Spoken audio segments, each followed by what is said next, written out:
Hello all, welcome to Akademi Ekonometri. In economics course, we will continue with week 4, part 2. As you remember from part 1, we first defined the elasticity and then covered the price elasticity of demand. In today's video, we will continue with income elasticity. As you remember from price elasticity of demand, we change the price and we try to calculate the response coming from quantity demanded. In this case, we will change the income and again we will try to understand the response coming from the quantity demanded. So in the first case, we change the price, but here we are changing the income. As you remember from week 3, we covered the difference between the change in price and change in other factors. And at the end, it will become the change in quantity demanded and change in demand. When there's a change in price, we tell that this is a change in demand, change in quantity demanded, which will cause a movement along a demand curve. And it affects the consumption of the good. But when there's an income change, it will shift the demand, and we call this change as change in demand. It will also affect the consumption of the goods, but the changes are a little bit different. In the first case, we are on the same demand curve, we are moving along the demand curve. But in the second case, the whole demand structure has changed, that's why demand is shifting. So what is income elasticity? As you will understand from the previous explanations, the income elasticity is actually the responsiveness of the change in quantity demanded as a result of a change in income. So basically, the force, the impact is coming from the income, and then the response is coming from the quantity demanded. So the formula will be like this. We divide the percentage change in quantity demanded by the percentage change in income. I here refers income and delta refers to change. Here E refers to elasticity, I again income. So this is the income elasticity. Is this ratio positive or negative? It actually depends. Income elasticity could be positive or negative depending on the good. I will explain that in a moment. If income elasticity is positive, there is also interest in whether it's a big or small positive number, and we will categorize the big and small number with defining two different goods. So let's try to categorize these goods. First of all, from part 3, we know that there's a difference between normal goods and the inferior goods. Let's remember what is normal goods. Normal goods is the goods that you increase the demand when you have an increasing income. An inferior good is just the opposite. When you have high income or when your income increases, you will decrease the demand of that good. So basically, the income elasticity for normal goods should be positive, and the income elasticity for inferior goods should be negative. But in this case, when we are covering the elasticity, we will divide the normal goods into two different parts. The first one is luxuries, and the second one is necessities. In the luxury case, we will say that if you're talking about the luxury good, you will purchase a lot more when income rises. But for the necessities, you will purchase a little more when income rises. So basically, for luxuries and necessities, income elasticity is positive. But the idea is, for the necessities, you don't need to buy that stuff a lot more, even if your income increases. For example, we are talking about a milk. You want to drink 1 gallon of milk a week. But when your income increases, let's say your income increased by 50%. You might want to increase the milk consumption, but it's not going to increase by 50% because drinking a lot of milk is going to harm your stomach or your body. So instead of increasing the quantity demanded by 50%, you will increase it by 25%, for example. So the force is 50%, the response is 25%. That's why from the formula, we will find a positive value for sure, but this positive value between 0 and 1. But for the luxuries, if you become rich and rich and rich, that means you will buy more luxury goods. For example, a diamond ring. If your income increases by 50%, you will increase the quantity demanded for luxury goods, the diamond ring, more than 50%. Because you use whatever you want to use for necessities already. So you have a lot more extra money in your pocket. That's why it's easier to spend your money for the luxury goods. So as a result, normal goods, they're all positive. Inferior goods, it's negative, the sign of the income elasticity. But we divide the normal goods into two parts. For the necessities, the value will be 0 and 1. And for luxuries, the value needs to be more than 1. This table summarizes what I told you in a moment ago. Here, as an example for inferior good, I gave you macaroni and cheese. This product is harmful for your body. It has a lot of chemicals inside of it. So if you become richer, you will purchase less of it. Milk is a necessity. You have to consume milk, but if you're a really wealthy person, it doesn't mean that you will consume milk all the time. It's just a necessity. That's why the coefficient for income elasticity will be between 0 and 1. But the diamond ring is higher than 1. The reason is when you become richer, you spend some part of your money for the necessities, and you have a lot extra income to spend for the luxury goods. That's why when your income increases by 50%, the quantity demanded for diamond ring increases more than 50%. So it's elastic, more elastic. That's why it's higher than 1. Now in this slide, I'll give you several different goods, and we will try to categorize these goods as normal and inferior. And while we are trying to categorize these goods, you have to keep in mind two different things. The first one is the preference of the individuals, and the second one is the income level of the individual we are talking about. Let's start with steak, for example.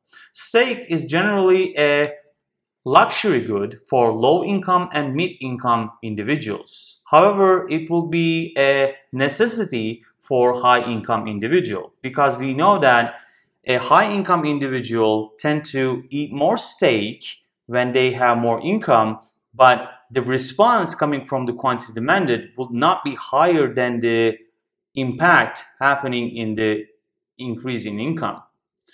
When we cover fast food, we will find out the same kind of difference. Fast food may be considered as a luxury by low-income people. However, it will be an inferior good by high-income people. Used vehicles, for example. Used vehicles generally preferred by low-income individuals. So basically, used vehicle is an inferior good. New vehicles, it might be a necessity or a luxury, depending on the income of the individual we are talking about. Laptop computers. Laptops used to be luxuries for most people, for low-income and mid-income people, but it might be a necessity for rich people. Cigarettes, for example. Cigarettes, when we are trying to categorize cigarettes, we have to keep in mind that cigarettes are usually expensive because of the tax. And also there is an addiction part related to cigarettes. If you're talking about the expensiveness of the cigarettes, cigarettes will be a luxury good. But if you're talking about the addiction part, it might be a necessity. And also, one important thing is, generally, low-income people tend to smoke more, which makes the cigarettes an inferior good as well. So, as you can see from this categorization, the good we are talking about depends on which consumer we are talking about as well. If the consumer has a high income, it might be a necessity, or it might be a luxury. If you're talking about a low-income person, it might be an inferior good as well. So we have to keep in mind the preference of the individuals and also the income level of the individuals we are talking about. The next topic we are going to cover is the cross-price elasticity. As you remember from week 3, while we were studying the demand determinants, we have learned that two goods can be related. And this relation, we call these relations as substitute and complement goods. So cross-price elasticity is related about the substitute and the complement goods. It measures the responsiveness of the quantity demanded of one good to a change in the price of another good. As you can remember from the price elasticity of demand, we change the price of the good we are talking about, and also we try to calculate the response coming from the quantity demanded for the same good. But in this case, we will change the price of good A, for example, and we will try to understand the response coming from the quantity demanded of good B. So that's why our formula will be EC equals, C here refers to cross price and E refers to elasticity. The formula will become like this. The percentage change in quantity demanded for good A divided by the percentage change of price for good B. So the price is changing for good B and the response related to that is coming from good A, as in quantity demanded, of course, and we will use the percentage change. And this is the table which summarizes the cross-price elasticity. For the substitutes, as you can remember from week 3, the relationship was positive. For example, take Pizza Hut and Domino's. If the price in Pizza Hut increases, that means there's a movement along the demand curve. Demand is not shifting, but you will consume less of Pizza Hut products. So that means the quantity demanded in the Pizza Hut market is decreasing because of the increase in price. But you have to eat that pizza. That's why you will transfer your consumption to Domino's market. In the Domino's market, this will increase the pizza demand, so demand will shift to right. As a result, as you can see, we increase the price in Pizza Hut market and the demand in the Domino's pizza market increased as well. So there's a positive relationship. That's why the cross-price elasticity coefficient should be positive as well. When we are talking about the complements, here the example is turkey and gravy. Gravy is a sauce that people put on turkey or chicken. So here people tend to eat these two products together. Let's say if the price of gravy increases, you will consume less of gravy. So it will decrease the quantity demanded in the gravy market.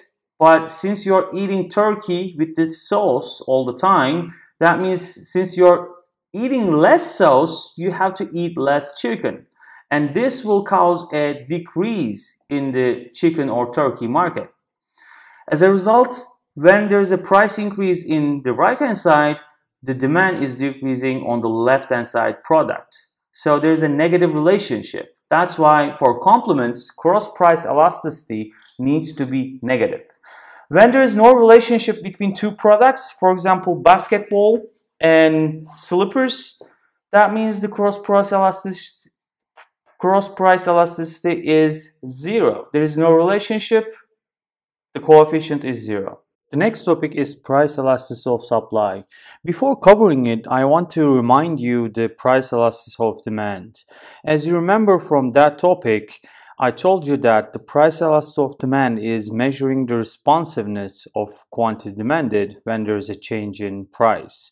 So the price elasticity of supply is really similar to that definition, but in this case, we will measure the quantity supplied when there is a change in price. Therefore, the formula for price elasticity of supply will be percentage change in quantity supplied divided by the percentage change in price. And S here represents supply, E refers to elasticity. Will this ratio be positive or negative, and why? As you know from law of demand, there is a direct relationship between the quantity supplied and the price.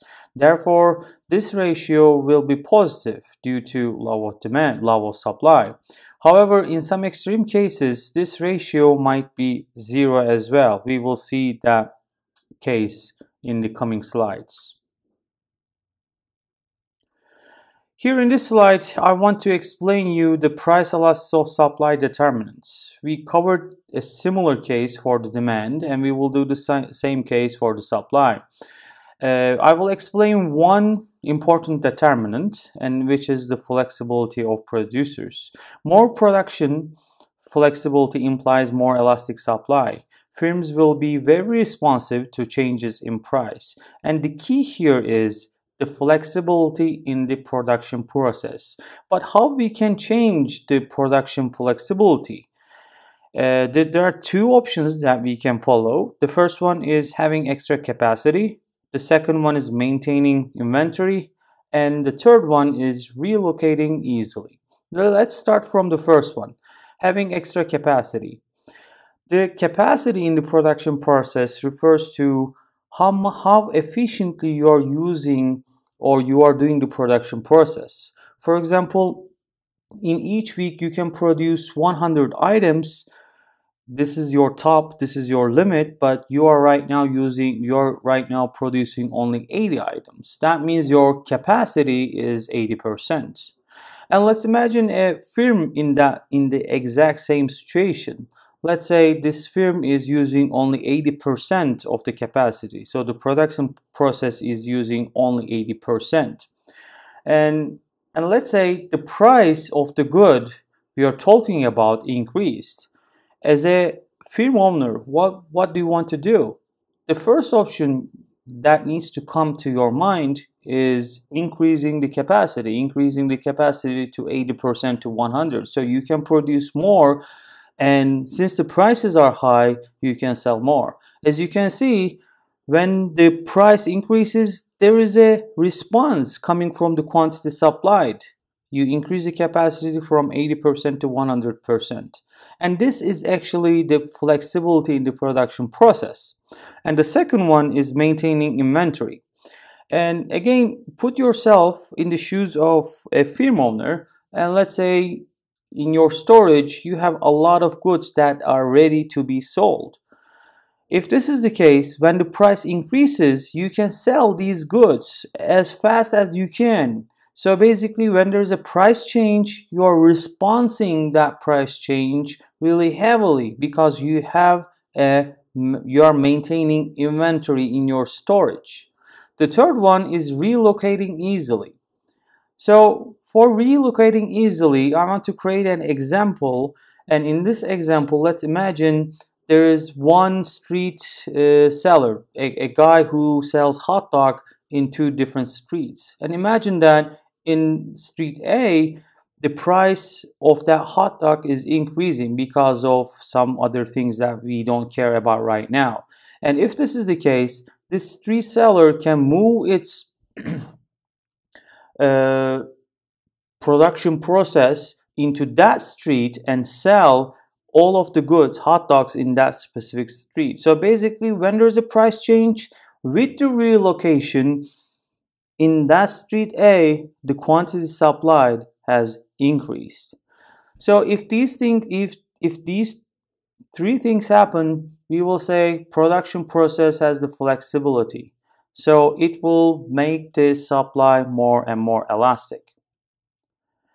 And let's see this table. In this table, I'm trying to summarize the possible cases. The first one is the perfectly inelastic case, and the second one is relatively inelastic, and the third one is relatively elastic. I want to start from relatively elastic case. In the relatively elastic case, we are talking about the hot dog vendor.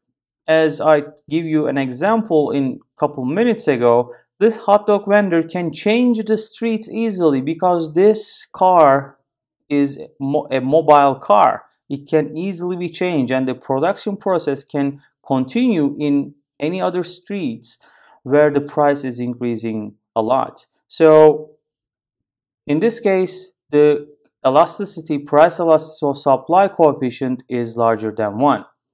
But in the relatively inelastic case, the coefficient is between 0 and 1. In this case, the example is cell phone tower. We know that cell phone towers are really expensive to build, and you need to have some permission from the government or licenses from the government.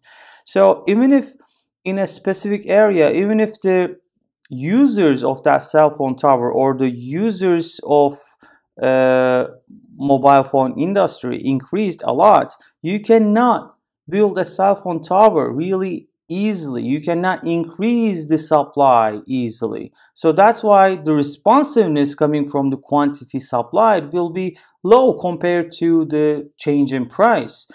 That's why we call it inelastic supply. In the perfectly inelastic case, the example is oceanfront land. In the oceanfront land, the coefficient, price elasticity or supply coefficient is 0 basically. The reason is, even if the price for the oceanfront land increases a lot, the response coming from the quantity demanded will be just 0, because we cannot increase the supply of oceanfront land, quantity supplied of oceanfront land, because it is limited. We cannot create another oceanfront land without filling the water, without filling the sea.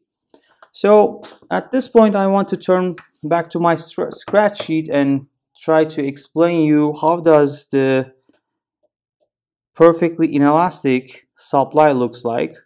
This is the perfectly inelastic supply, and on the y-axis we have again price, on the x-axis we have quantity. Here Q1 is referring to, or let's say QA, referring to the quantity supplied when the price is PA. And let's imagine that the price has increased to PB. It's a huge increase, but still, as you can see, we are at this QA, quantity supplied. So basically, price increased a lot, but the response coming from the quantity demanded is 0. It's not changing. That's why, if you remember the formula of the price elasticity of supply, the change here happens, but there's no change here. That's why the perfectly inelastic supply will be 0 all the time. Now, let's see how the time and adjustment process changes the price elasticity of supply. We saw a similar topic when we were covering the price elasticity of demand.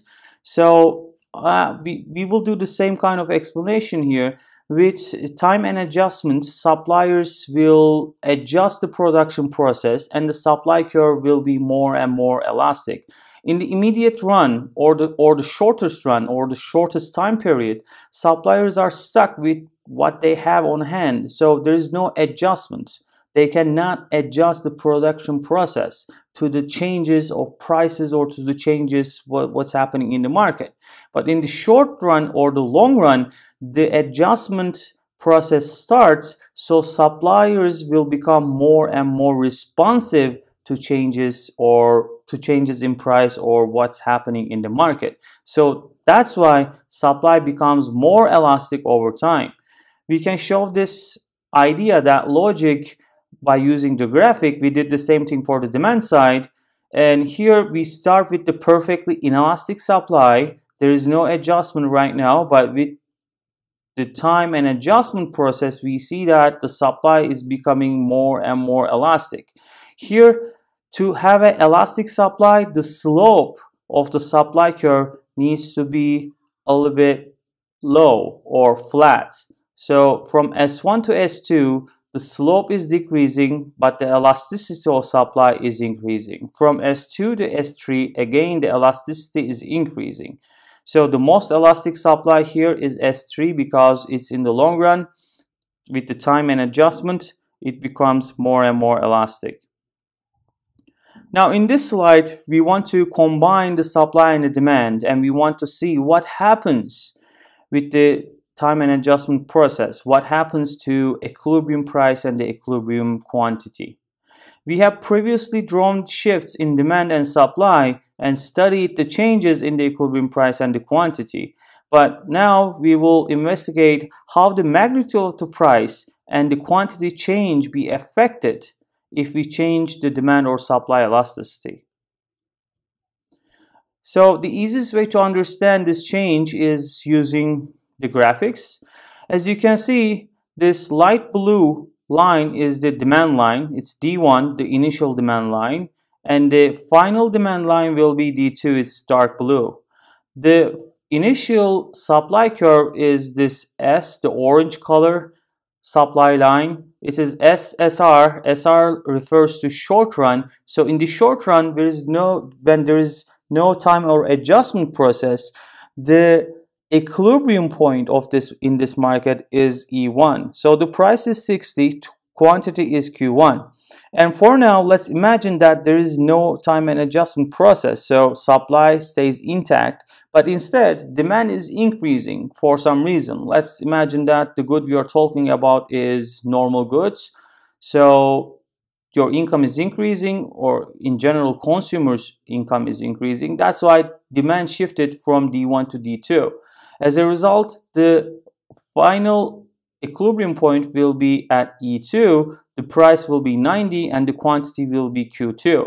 But with time and adjustment, we know that the supply will become more and more elastic.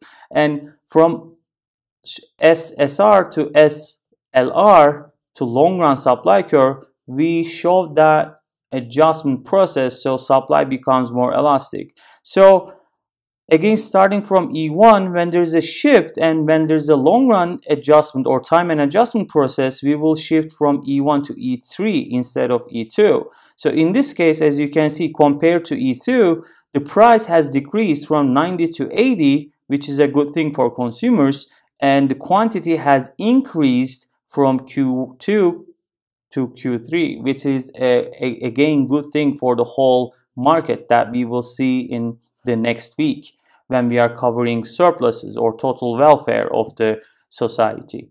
So as you can see, with the time and adjustment process, the price can be lower and the quantity can be higher. So the final topic we are going to cover is a kind of a case study. In this case study, we want to deal with drug elasticity and the revenues.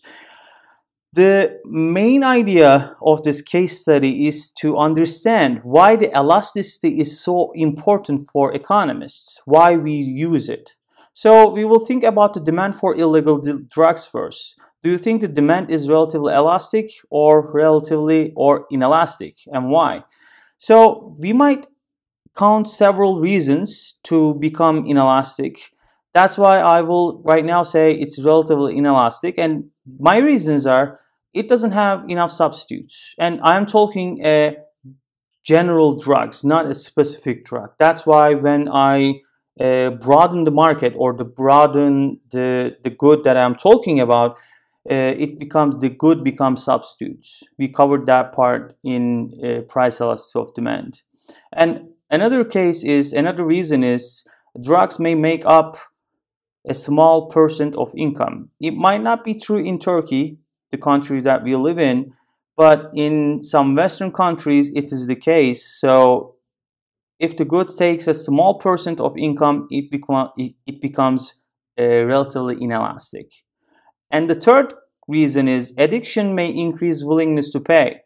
I think that the third reason is the most important reason that why I call drugs are relatively inelastic. Because of the addiction, consumers or the individuals tend to pay or tend to buy this good how much the price increases. Even if the price increases by 50%, the response coming from the quantity demanded will be relatively small. It will be maybe 5% decrease, maybe 10% decrease. So as you can see from all of these explanations, the demand for illegal drugs is relatively inelastic. And now we will suppose that we wanted to enact a policy with the following goals. And in this case study, imagine yourself, you're working in a state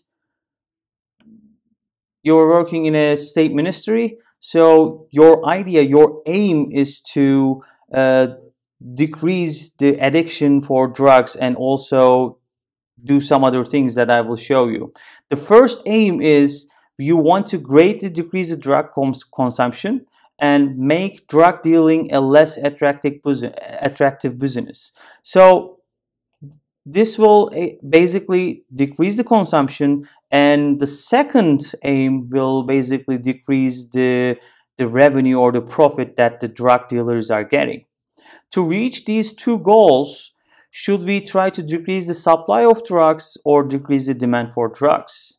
So we are going to cover both of these shifts. We will shift the supply first, and then we will shift the demand, and we will see what's gonna happen.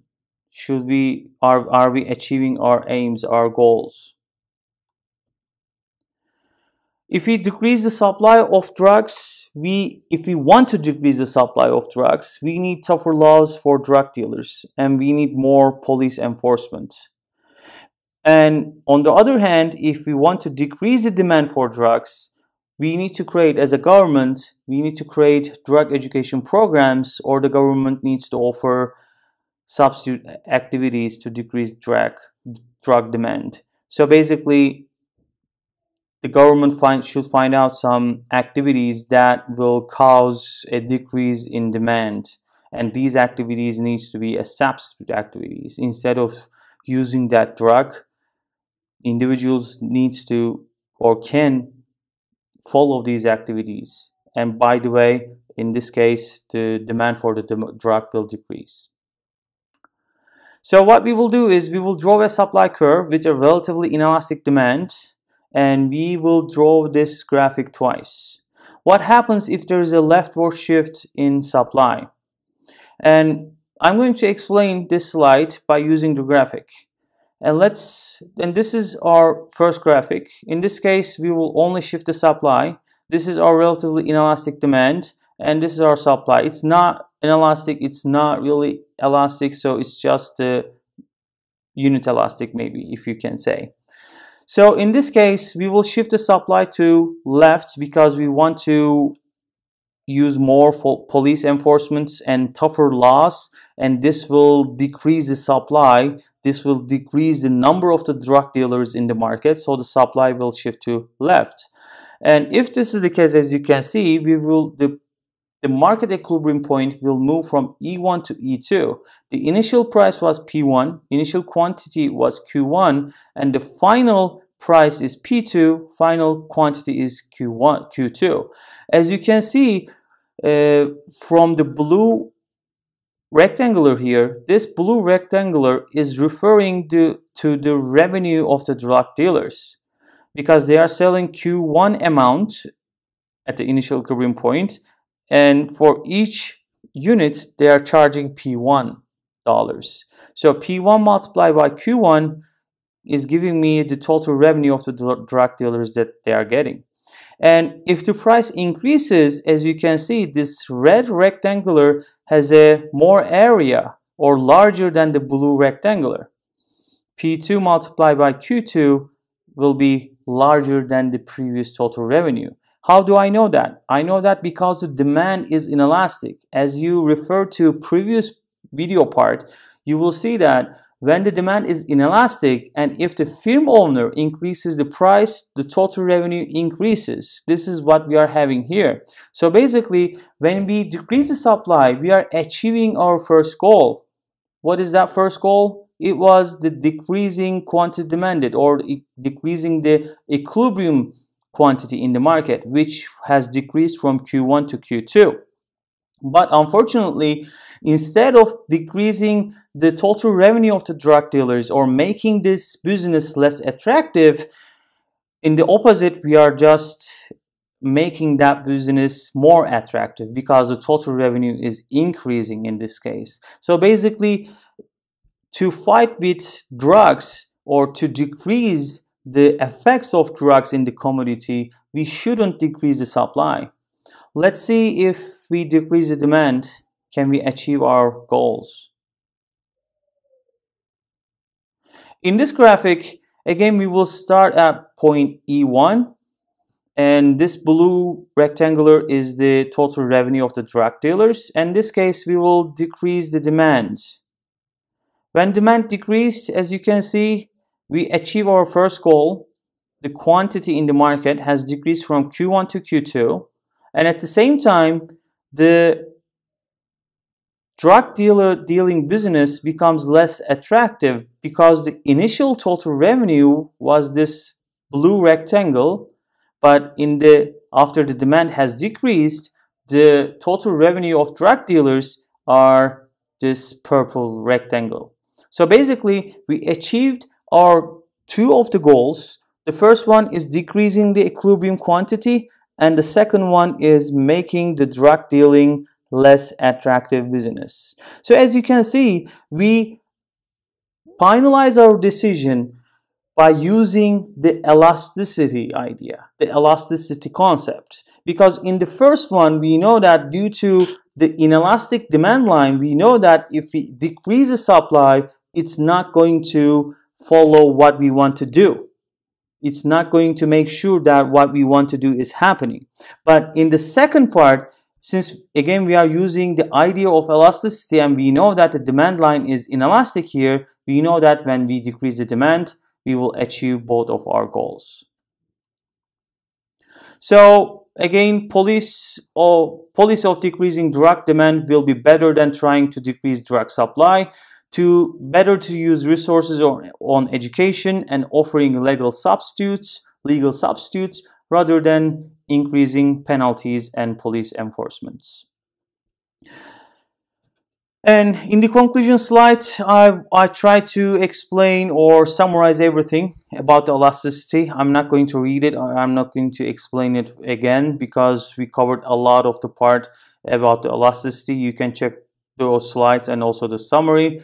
And about the elasticity, the only thing you need to remember is most of the time change is coming from price and the response is coming from the quantity demanded or quantity supplied. And these changes are measured in percentages. I have some questions, practice questions. The first one is, suppose that the price of candy bar increased by 100%. As a result of this, you decide to purchase 50% less candy bars. How would you describe your demand for candy bars? As you can see from the question, the impact or the force is coming from the price, which is 100% increase, but as a response to that increase, the change in quantity demanded is only 50%. So basically, if you remember the elastic band metaphor, you apply 100%, but it's not elastic enough. It's not stretching at least 100% or more than 100%. It's only stretching by 50%. So that's why demand should be inelastic. The second question is, suppose that Doug receives a pay increase at work and his income increases by 20%. As a result, Doug decides to buy 12% less ground beef. For Doug, ground beef is so it's about the income elasticity. But first of all, we know that when he gets a raise, he's decreasing the quantity demanded by 12%. So directly you need to say it's an inferior good. For Doug, it's an inferior good, ground beef. That's why the result answer should be D. The next question, economists have studied that when the price of chicken increases, most people purchase less rice. With these two goods, which of the following is true? First of all, you should know that the price, the chicken and the rice is a are complements. So basically, when the price of chicken increases, you will purchase less rice. There is a negative relationship, and we are talking about the cross price elasticity. Since there is a negative relationship, we need to say the coefficient of cross price elasticity should be less than 0, and we know that the chicken and rice are complements. That's why the answer should be A. The next question is, in terms of price elasticity of demand, which of the following goods do you think is the least elastic or most inelastic one? So I will cover each of these options one by one, and I will start from the last one. New vehicle. As you know, new vehicle is a big portion purchase in your income. When considering your income, you have to spend a large portion or a big portion of your money for new vehicle. We covered this idea in week 4, part 1. So a price change, a little bit price change in new vehicle will face with a huge response coming from the quantity demanded. That's why new vehicle will be elastic in this case. Option C, a specific brand of breakfast cereal. Since we are talking a specific brand of breakfast cereal, we narrowed the market down. For narrow markets or narrowly defined markets, the good we are talking about should be elastic, because you can, as an individual, you can substitute that specific brand of cereal with other brands of cereal easily. That's why option C will be elastic as well. So option B, electricity to power your home. Electricity is really a requirement for most of the homes in 21st century. So if the price of electricity increases, let's say by 50%, most probably your response to that price change will be less than 50%, and maybe this response will be really low compared to the change in price. For example, the response will be only 10% decrease in quantity demanded.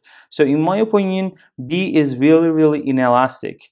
Option A is actually really similar to option D, because new house takes a big portion of your budget. That's why it will be elastic as well. So the result should be B, electricity to power your home. The last question is, suppose a firm is selling a product at a price on the inelastic portion of the demand line. This firm could increase revenue by doing what? We know that from the previous video part, we know that when we are on the inelastic portion, the only option to increase the total revenue is increasing the price. And from law of demand, we know that when the price increases, the quantity demanded should decrease. So as we check the options here, increasing price here at option D and selling less, quantity demanded is decreasing. So the correct answer should be option D. Now we came to the end of week 4. In the next week, we will cover price controls. Thank you for watching Akademi Ekonometri. Please don't forget to subscribe to the channel and like the video. I'll see you in the next video. Take care. Bye-bye.